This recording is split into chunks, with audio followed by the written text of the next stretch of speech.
MGB back with you, and today part 2 of changing a broken exhaust manifold on that 77 MGB.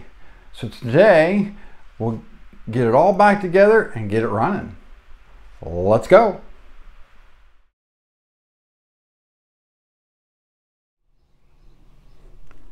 So now I got the whole manifold assembly back together, ready to go back on the car. It turns out that these studs here were not as good as threads as they needed to be, and they fought me every inch of the way, and ended up actually having to drill them out, tap them, and to put new studs in. Now this gasket here, there's a gasket here that's it's fairly expensive for such a small gasket, but then the donut that goes here, those are actually just a metal gasket. They're usually reusable, but they're also very cheap. So in a case like me where I'm doing this for a customer, I wouldn't want to risk the exhaust leak and have to go in there and screw around with it even more. So they're like $2 and something, so I might as well put one in there. So even though this is blocked off, I went ahead and put all the gulp valve and everything back on it and leaving it exactly the way it was. And back over to the car here, we notice that the side cover has been leaking. I'll see all that down the side of the block. It is never easier to address that than it is now, because you have to take all of this off to get to it. So we'll probably more than likely be doing that too. I might not even call them on that one, just go ahead and do that, because those gaskets are super cheap and it doesn't take long to do. Now that I got the front cover off, you can see that the gasket was split here and was pushing out at the bottom. One of the most common mistakes made on these things is people over tighten them and cause oil leaks when they're in there. And when you're replacing it, you never want to forget that up underneath this cup washer there's a little rubber seal, and it looks obviously like it was leaking out of that too. You can see that there's a cork gasket on here. Moss, actually, the part number they list now is not a cork gasket.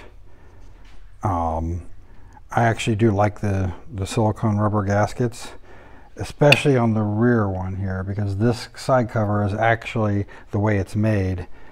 The silicone rubber one fits in there really nicely, does a good job sealing. Now for the front cover, you can use either one, because the silicone one will tend to slide around and sometimes push right out the bottom of these. So it can actually be preferable to go ahead and use the cork one. But like I said before about over tightening these things, what happens is you over tighten them, you'll warp this thing, and once it warps, it'll never seal again. I've seen some I had to throw away because and replace because they were just way over tightened. So now I got this side cover back on, and I went ahead and put a new seal under the cup washer there. It didn't look like this gasket was actually leaking, and it stuck on there pretty well. And I don't have another rubber one, which I do not like to put anything but the rubber ones on the rear ones. So I didn't mess with that. But I did go ahead and clean some of the gunk off of the block here. Now it is quite tempting to just take brake cleaner and spray this hole down, spray the whole side of it down and get all that stuff off there, which it does do a good job cleaning it, but it will take the paint off too. And if you splatter it on the inner fender well, especially when you've had some touch-up paint like this, it could strip that paint too. So I'd rather play it safe and not use that. Normally I would use that orange degreaser, but I can't seem to find any right now, so I just scraped it and wiped it down a little bit. And now this gasket's usually worse on the later cars because this takes a lot more heat with the converter sitting right here than this one does. So now I got a fresh manifold gasket on there, so we're ready to put this thing back together. Now trying to do it this way without having the exhaust actually pulled down and out of the way can be a little tricky, especially when you're trying to hold the gasket in place here, the donut gasket. I went ahead and got the lower radiator hose out of the way to give me a little more room to work.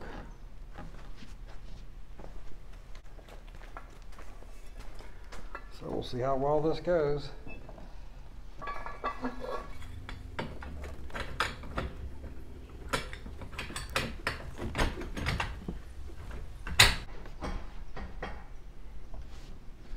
All right.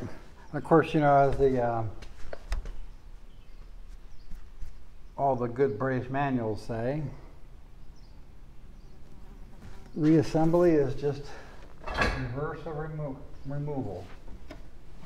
I didn't quite have it in there right. They always make it sound so easy.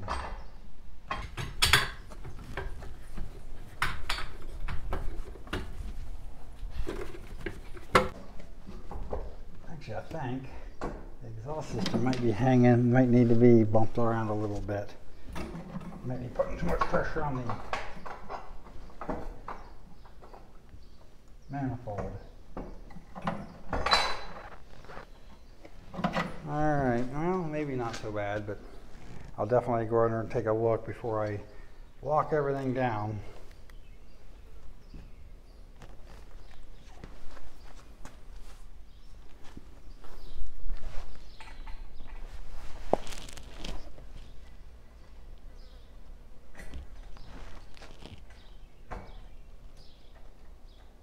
I do definitely prefer on any of these cars to have bolts in the front and rear rather than the studs.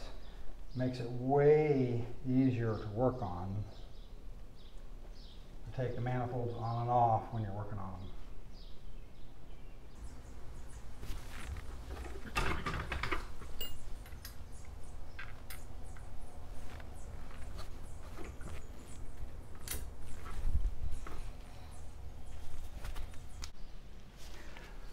There wasn't any lock washers on these nuts when I took them off, but I definitely prefer myself to have some on there to make sure nothing comes loose and you don't develop exhaust leaks.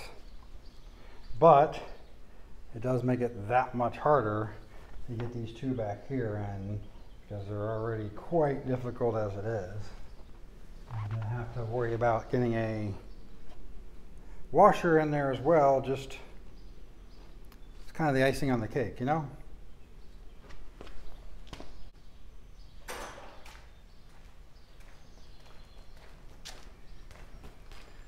Of course, I still have a few of my tools that I can't find. Like I was going to try to use my magnet for this, but I don't know where it's at right now. So, needle nose it is. Remember how to get this thing.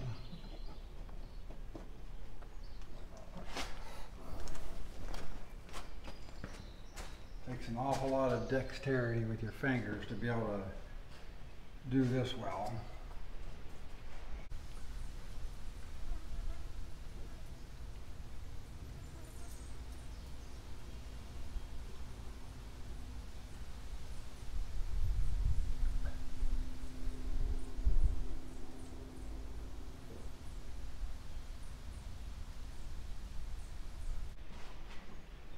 Well, that's the first one started.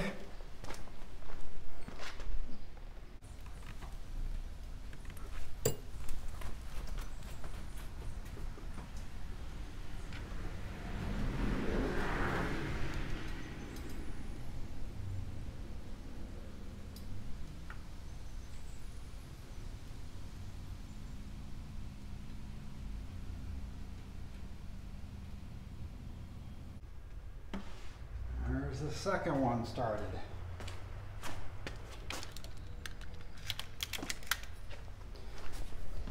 And as you can see, they're kind of really down in there, and you cannot get your fingers into them from the bottom. So if you can't keep a hold of them with your fingers, you're going to drop them, and you got to pick them up back off the floor and start over.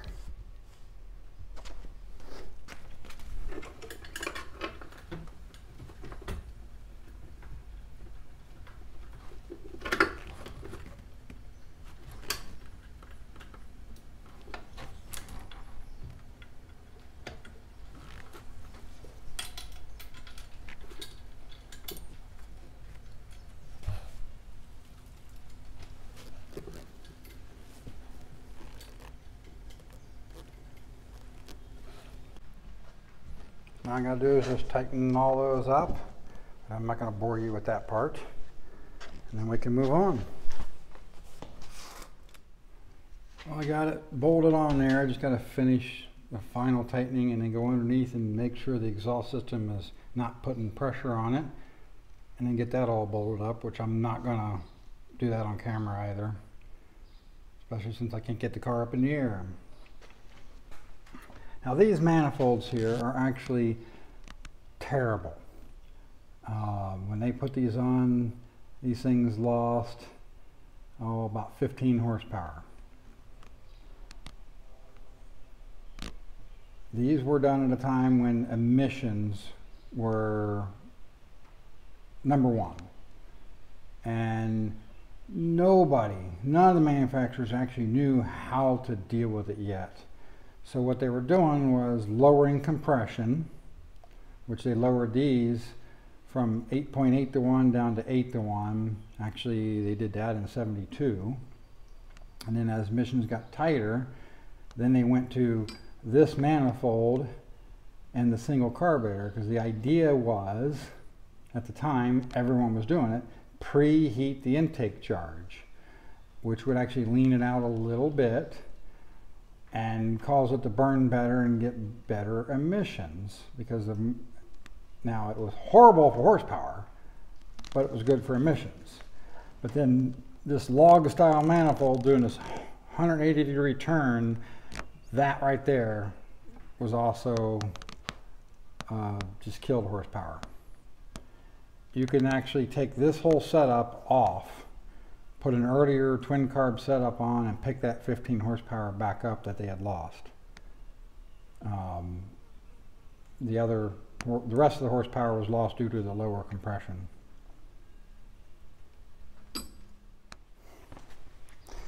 Now, one thing I actually forgot there, you don't want to forget, is this backing piece here for the heat riser, because you really want to be able to put that in with the manifold a little loose. It's hard to get in there otherwise.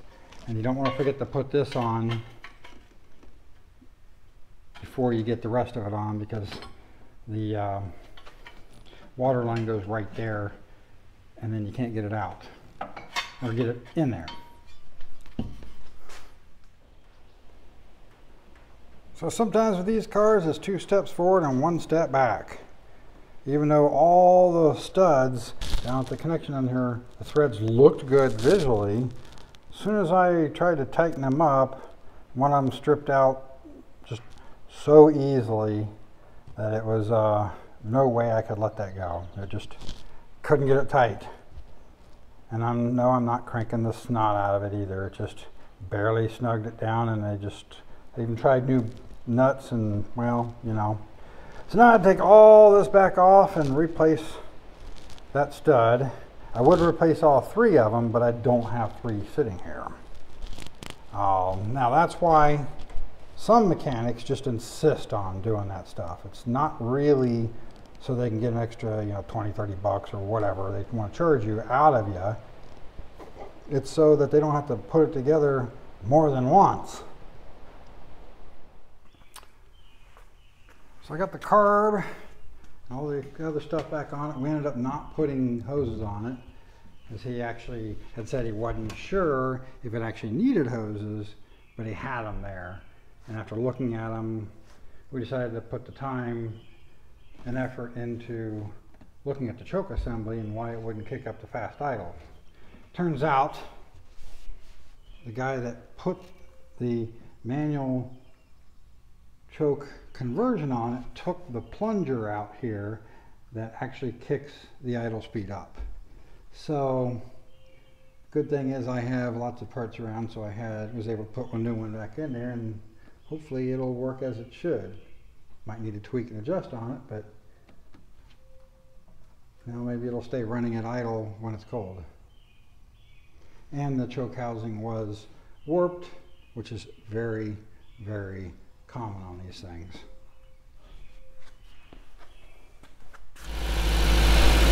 So we got it running, not making huge noises anymore, but I do have some adjustments to make to the carburetor and the choke to get it sitting the way I want it. And right now it's burning off all that oil from spraying on there to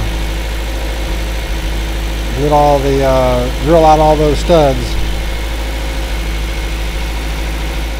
So this time I tried something new with my microphone.